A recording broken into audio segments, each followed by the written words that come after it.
नमस्कार, अपन समाचारमा स्वागत छ। सुरु गरौँ हेडलाइन्सबाट। मुसलधारे पानी परेपछि जलेश्वर कारागार डुबानमा।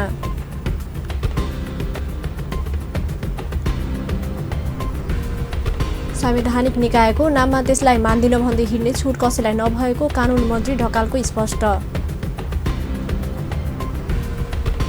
महानिरीक्षक सर्वेन्द्र खनालले काठमाडौँको ट्राफिक व्यवस्थापनका लागि सबैलाई सहयोग गर्न आह्वान। महोत्तरीको एकडाँडा स्थित रामजानकी मन्दिरबाट मूर्ति चोरी।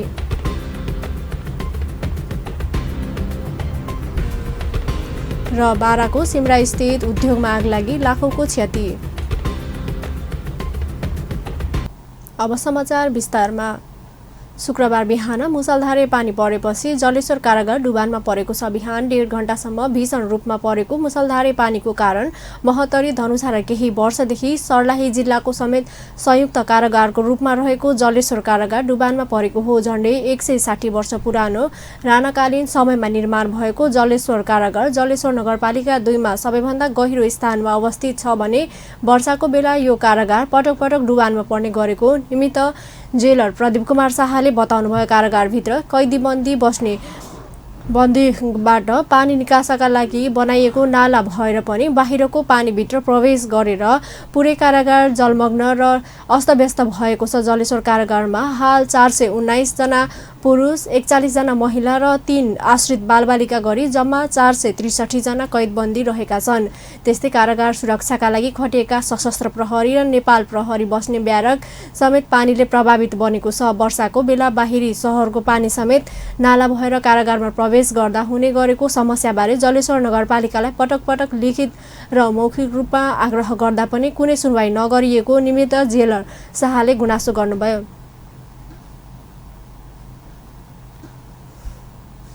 नेपाली कांग्रेसका सभापति शेरबहादुर देउवाले लोकतन्त्रमाथि प्रहार गरिरहे सरकार ढालिदिने चेतावनी दिनुभएको छ। सभापति देउवाले प्रेस स्वतन्त्रता, अभिव्यक्ति स्वतन्त्रतामाथि नै प्रहार हुने गरी सरकारले ल्याएको विधेयकहरू कुनै पनि हालत पारित हुन नदिने अडान पनि दोहोर्याउनुभयो। लोकतन्त्रको लागि राणा ढालेको कांग्रेसले पञ्चायतलाई ढाल्यो र राजतन्त्रलाई ढाल्यो भने केपी ओली नेतृत्वको सरकारलाई ढाल्न कुनै समस्या नहुने सभापति देउवाको दाबी छ। शुक्रबार पार्टी निकट स्थानीय तहका कर्मचारीहरूले काठमाडौँमा आयोजना गरेको एक कार्यक्रममा बोल्दै सभापति देउवाले पार्टी निकट कर्मचारीहरूलाई सरकारले धेरै दुःख दिने गरेको भन्दै आक्रोशित पनि व्यक्त गर्नुभयो। त्यस अवसरमा उहाँले वर्षौंदेखि स्थानीय तहमा काम गर्दै आएका अस्थायी कर्मचारीहरूलाई स्वतः स्थायी नगरे सरकार विरुद्ध आन्दोलनमा जान बाध्य हुने पनि चेतावनी दिनुभयो।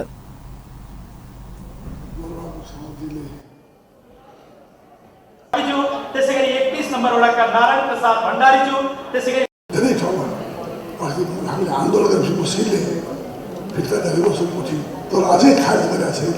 त्यो फेरि पुरै गाउँले सडक ल्याउन सक्छौँ, हामी लाग्नेछौँ। त्यस्तै अरू पनि यो अहिले सबैभन्दा ठुलो कुरा भनेको चाहिँ प्रजातन्त्रमा चाहिँ पाक स्वतन्त्रता, लिखित स्वतन्त्रता र व्यक्ति स्वतन्त्रता, त्यसलाई कन्ट्रोल गर्नका लागि चाहिँ यो विधेयक ल्याउन खोजिरहेको छ। जहाँ हाम्रो पार्टी लडेकै प्रजाको लागि, जहाँ बोल्न पाउने, लेख्न पाउने, तर चाहिँ व्यक्ति स्वतन्त्रता सुगम गर्न पाउनेदेखि पार्टी खोल्न पाउने अब के झगडा के झगडा पञ्चायत त्यही प्रजातान्त्रिक अधिकार छैन भनेर हो नि। त्यसै कारण सिभिल लिबर्टी हाम्रो पार्टीलाई महत्त्वपूर्ण कुरा हो। त्यसै लागि हाम्रो पार्टी जुनसुकै हालमा पनि हामी हिजो राणाको शासन ढाल्यो, हामीले पञ्चायत कार्यक्रममा नेपाली कांग्रेसका वरिष्ठ नेता रामचन्द्र पौडेलले वाइड बडी विमान काण्डमा भएको भ्रष्टाचार छानबिन गरी दोषीमाथि कारबाही गर्न सरकारलाई दबाब दिनुभयो।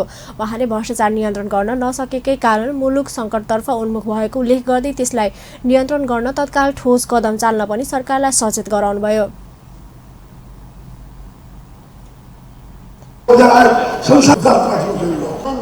आज ती काण्डहरूमाथि सही छानबिन गर्ने अख्तियारले हिम्मत गरिरहेको छैन, अदालतले हिम्मत गरिरहेको छैन र आज चाहिँ राजनीतिक संरक्षणमा भएका ठुला काण्डहरूको अहिले चाहिँ ढाकछोप गर्ने कामहरू देशमा भइरहेको छ, जसले गर्दा मुलुकमा असन्तोष फैलेको छ र मुलुकमा सङ्कट मात्र निम्त्याइएको छ र यसले विकासलाई बाधा पार्ने मात्र होइन, यी ठुला काण्ड भ्रष्टाचारका, चाहे त्यो व्हाइट बडी काण्ड होस्, चाहे त्यो एनसेल काण्ड होस्, चाहे कुनै काण्ड होस्, यी भ्रष्टाचारका काण्डहरूले देशको विकासलाई यी तलदेखि माथिसम्म भइरहेका भ्रष्टाचारका काण्डले नेता पौडेलले राजनीतिक पूर्वाग्रह साधेर कर्मचारीमाथि भेदभावको नीति नलिन पनि सरकारलाई सचेत गराउनुभयो।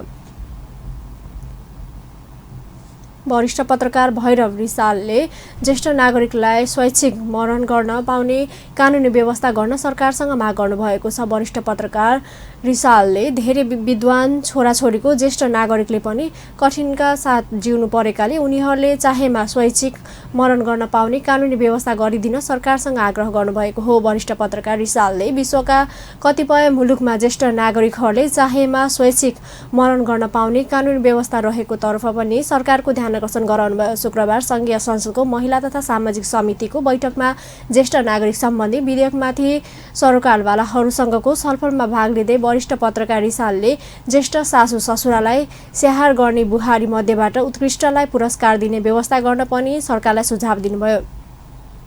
यदि हामीले त्यो सोचेन भने उनका छोराछोरी विद्वान छन्, पढाइलेखेका छन्, धुनधान छन्, नाति नातिना त्यस्तै छन्। त्यसले गर्दा आखिरी बेची स्वेच्छा मरण मेरो बाध्यता केही छैन भने स्वेच्छा मरणको एउटा प्रविधि राख्नु पर्यो।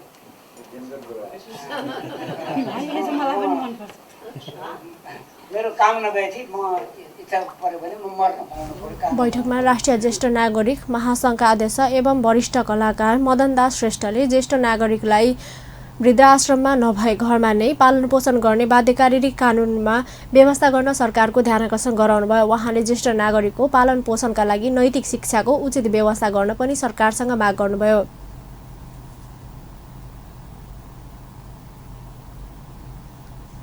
अध्यक्ष श्रेष्ठले ज्येष्ठ नागरिकलाई निशुल्क स्वास्थ्य बिमा गर्ने व्यवस्था गरेकोमा खुसी पनि व्यक्त गर्नुभयो। विधेयकमा ज्येष्ठ नागरिकलाई पालन पोषण नगर्ने छोराछोरीलाई 3 लाख जरिवाना र 5 वर्षसम्म जेल सजाय दिने प्रावधान गरिएको छ। अब समाचारमा व्यावसायिक विश्रामपछि महानिरीक्षक सर्वेन्द्र खनालले काठमाडौँको ट्राफिक व्यवस्थापनका लागि सबैलाई सहयोग गर्न आह्वान। महोत्तरीको एकडाँडा स्थित रामजानकी मन्दिरबाट मूर्ति चोरी र बाराको सिमेरा स्थित उद्योगमा आग लागि लाखौँको क्षति।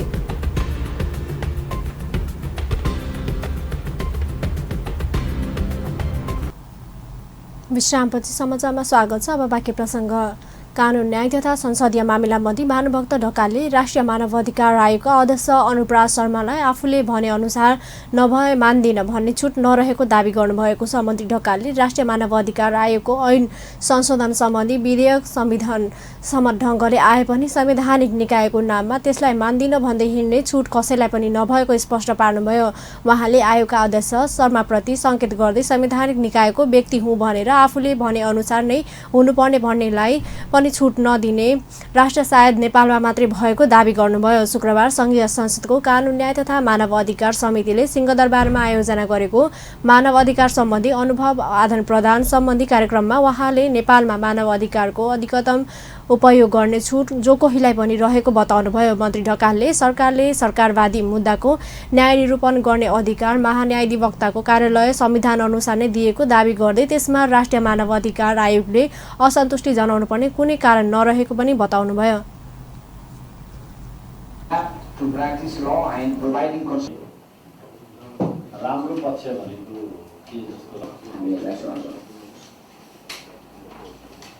As you noted in my introduction, I am myself a former व्यक्तिहरुमै बन्ने कानुन मैले भने अनुरूप भएन भने मान्दिन भन्ने सम्मको अभिव्यक्ति स्वतन्त्रता र मानव अधिकारको अधिकतम उपयोगको प्रचलन पनि हाम्रो मुलुकमा चाहिँ छ होला भन्ने मैले मानव अधिकारको सन्दर्भमा हाम्रो संविधानले गरेको व्यवस्था के हो भने कार्यक्रममा UNDP का मानव अधिकार सम्बन्धी विज्ञ केभिन डेभिड्सले विभिन्न देशका भएका मानवाधिकारका असल अभ्यासहरूको चर्चा गर्नुभएको थियो। प्रहरी महानिरीक्षक सर्वेन्द्र खनालले काठमाडौँको ट्राफिक व्यवस्थापनका लागि सबैलाई सहयोग गर्न आह्वान गर्नुभएको छ। प्रहरी महानिरीक्षक खनालले काठमाडौँको ट्राफिक व्यवस्थापन ट्राफिक प्रहरीको लागि नभई सबै नागरिकका लागि भएकाले त्यसमा सबैको सहयोगको आवश्यकता रहेको पनि स्पष्ट पार्नुभयो।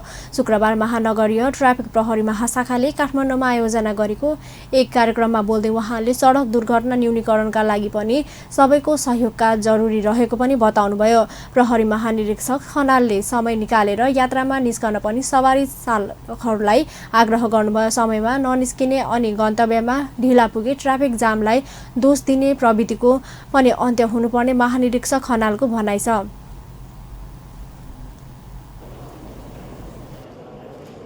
काम हुन सक्छन् भन्ने कुराको उदाहरण हो। एउटा यसमा कहिले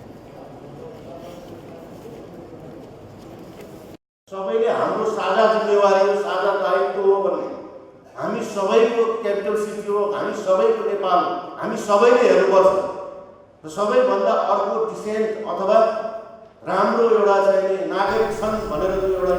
प्रहरी महानिरीक्षक खनालले काठमाडौँलाई सुन्दर सहरको रूपमा परिचित गराउनु पनि यसको ट्राफिक व्यवस्थापनको कामलाई प्रभावकारी बनाउनु पर्ने पनि स्मरण गराउनुभयो। उहाँले काठमाडौँको ट्राफिक व्यवस्थापनका लागि समुदायसँगको साझेदारी कार्यक्रमलाई अझै प्रभावकारी बनाउँदै लैजाने प्रतिबद्धता पनि व्यक्त गर्नुभयो। प्रहरले काठमाडौँको विभिन्न स्थानमा सोही आतंक मच्याउने व्यक्तिलाई पक्राउ गरी सार्वजनिक गरेको छ। महानगरीय प्रहरी परिसर काठमाडौँले काठमाडौँको स्वयम्भू र सोह्रखुट्टे एरियामा युवतीहरूलाई जथाभावी सोही घोज्दै हिँड्ने रामेछापका सन्तोष कार्कीलाई बिहिबार राति 10 बजेतिर महाराजगञ्जबाट पक्राउ गरी शुक्रबार बिहान पत्रकार सम्मेलन मार्फत सार्वजनिक गरेको हो।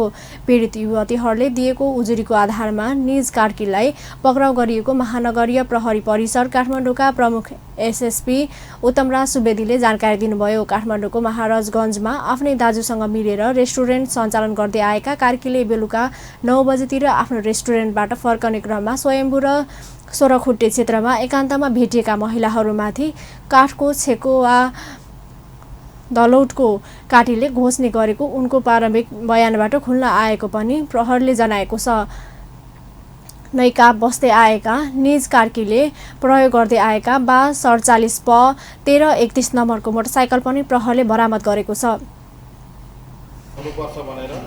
त्यही सिलसिलामा हामी अपराध महाशाखा र परिसरको टोलीहरू घटनाको सूचना प्राप्त हुनासाथ घटनामा संलग्न व्यक्तिहरूको खोजीमा र खबर सघाउन लागेका छौँ।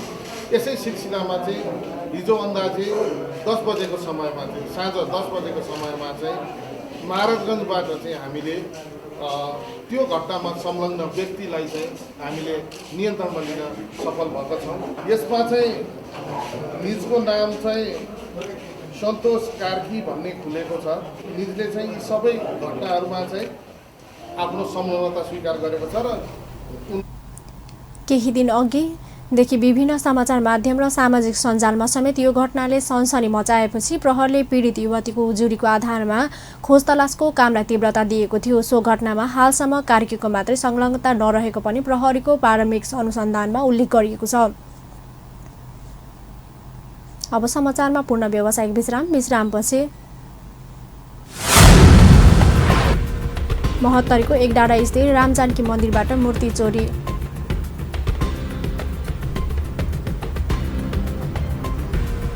बाराको सिमरा स्थित उद्योगमा आग लागि लाखौंको क्षति।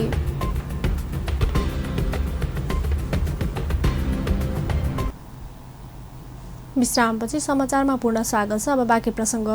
महोत्तरीको एकडाँडा स्थित रामजानकी मन्दिरबाट 3वटा मूर्ति चोरी भएका छन्। एकडाँडा गाउँपालिका 2 मा अवस्थित रामजानकी मन्दिर कोटीबाट बिहिबार राति 7,05,000 मूल्य बराबरका 3वटा मूर्ति चोरी भएका हुन्। जिल्ला प्रहरी कार्यालय महोत्तरीका प्रहरी नायब उपरीक्षक डीएसपी माधवप्रसाद बुढाथोकीले चोरहरूको एक समूहले मन्दिरबाट 3वटा मूर्ति चोरेको बताए।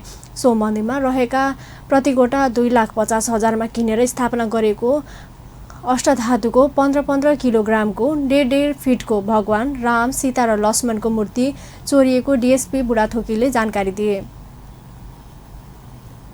प्रहरले लागू औषधसहित 3 जनालाई पक्राउ गरेको छ। नवलपरासीको मध्यबिन्दु नगरपालिका 15 चोरमाराबाट लागू औषधसहित 3 जनालाई पक्राउ गरेको हो। भैरहवाबाट काठमाडौँका लागि छुटेको लु 1 ख 9113 नम्बरको बसमा सवारी काठमाडौँ महानगरपालिका 2 बस्ने 25 वर्षीय सन्दीप राजकलाई पक्राउ गरेको हो। उनको साथबाट नोर्फिन 119 थान, डाइजामपाम 115 थान र फेनार्गन 118 थान गरी जम्मा 352 थान लागू औषधका साथै प्रयोग भइसकेको सिरिन्ज 3 थान समेत बरामद गरिएको छ। यस्तै सोही स्थानमा बझाङबाट काठमाडौँका लागि छुटेको ना 6 ख 1333 नम्बरको बसमा सवार ललितपुरका 26 वर्षीय विक्रम थोकर र ललितपुरकै महालक्ष्मी नगरपालिका 3 का 37 वर्षीय श्यामसुन्दर पौडेललाई लागू औषध सहित पक्राउ गरेको छ। उनीहरूको साथबाट लागू औषध नोर्फिन 109 थान, डाइजामपाम 109 थान, फेनरगन 109 थान गरी जम्मा 327 थान लागू औषध बरामद गरेको हो। बाराको सिमरा स्थित एक उद्योगमा गए राति आगलागी भएको छ। जितपुर सिमरा उपमहानगरपालिका वडा नम्बर 4 सिमरामा रहेको क्लासिकल इन्डस्ट्रिज प्रालीमा आगलागी हुँदा ठूलो क्षति भएको हो। उद्योगको भट्टी सञ्चालनका लागि राखिएको दाउरामा आगो सल्किँदा भयावह रूप लिएको थियो। आगलागीबाट उद्योगका विभिन्न उपकरण जल्नुका साथै म्याट्रेस बनाउन प्रयोग गरिने कच्चा पदार्थ र भट्टी आसपासमा फलामे ट्रस्ट पनि जलेर नष्ट भएका छन्। आगलागीबाट उद्योगमा करिब 1.5 करोड रुपैयाँ बराबरको क्षति भएको प्रारम्भिक अनुमान गरिएको छ। राति 10:30 बजे उद्योगको भट्टीबाट सुरु भएको आगलागी आज बिहान 6 बजे मात्रै नियन्त्रणमा लिएको इलाका प्रहरी कार्यालय सिमराका प्रमुख प्रहरी नायब परीक्षक गोविन्द पुरीले जानकारी दिए। अन्त्यमा हेडलाइन्स पुनः एकपटक। मुसलधारे पानी परेपछि जलेश्वर कारागारमा डुबान।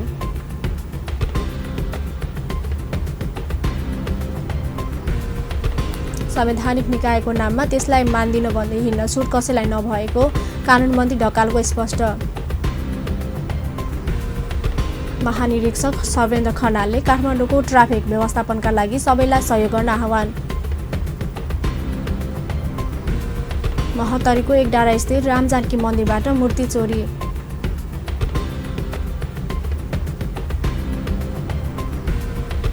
र बाराको सिमरा स्थित उद्योगमा आगलागी, लाखौँको क्षति। हस् त अपन न्युज अहिलेलाई यति नै। पल पल खबर तेज नजर हेर्दै रहनुहोला अपन टेलिभिजन। नमस्कार।